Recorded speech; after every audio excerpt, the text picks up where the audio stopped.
Hi, today we're going to look at another feature of SQL 2012, and that is SQL Server Data Tools.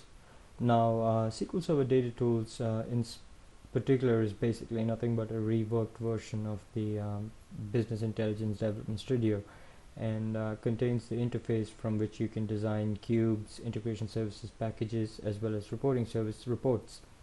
The feature that I'm mainly interested in showing you today is the SQL compare.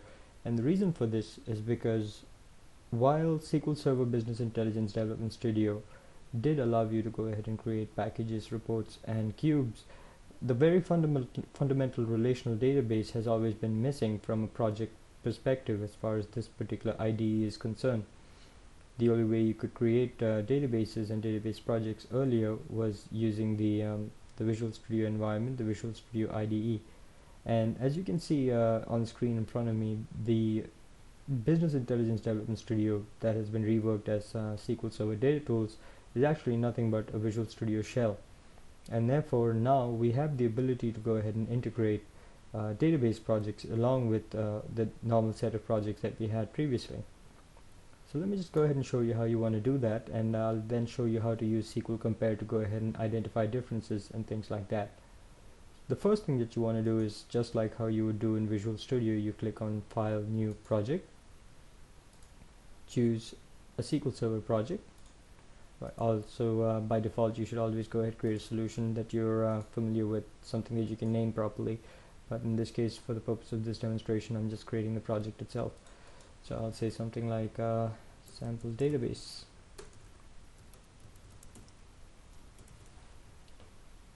And I'll just leave it at the default location, just press OK.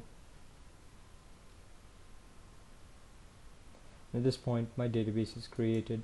Now you can always just go ahead, keep adding folders and then creating your projects, or if you already have a database available, you can simply go ahead and import the database.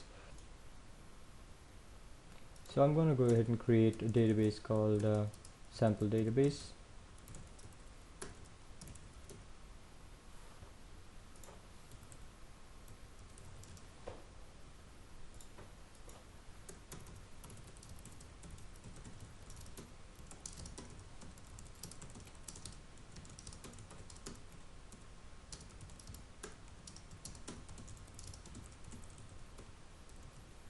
And I'm just creating a dummy table in the sample database.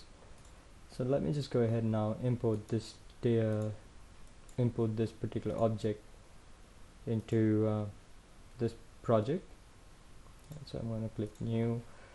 I'm going to go ahead and give it a name for the connection, not a name, but I'm just going to go ahead and specify the name of the server to which I want to connect. Obviously sample database, just connection, everything is good. And at this point, I've gone ahead and connected to a database, and I've also gone ahead and specified that I want to import the application scoped objects, reference logins. I'm not really interested in permissions at the moment, and database settings, also not really something that I want to do at the moment.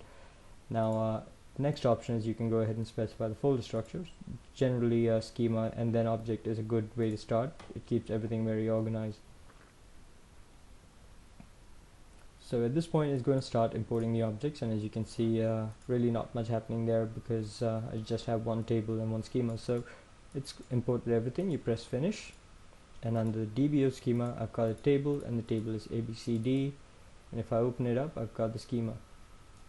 As you can see here, it doesn't just directly open up the schema itself or the script itself. It even opens up the IDE, so you can do work directly from the IDE itself. So at this point, I've got the Solution Explorer open, and I've got a table created, and things look good. So I've got a project with the database objects in it. Now, say for example, I've gone ahead and made modifications to this particular database. Say for example, I've created a procedure.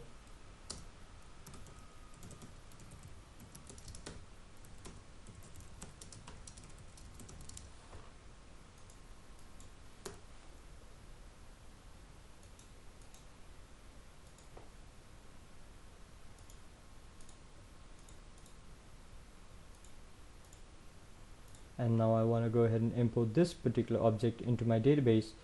Or say for example, I also go ahead and alter the database and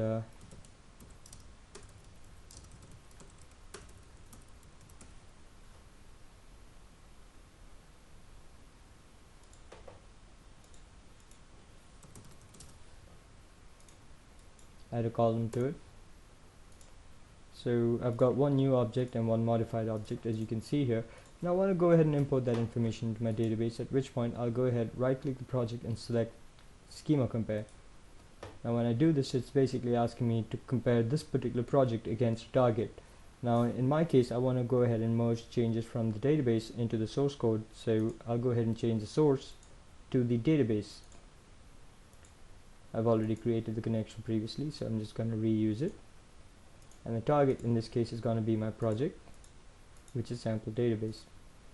I press OK and I get a message saying that there's some changes, so press compare if you want to find them out. So I press compare. And it's actually performing comparison, as you can see here.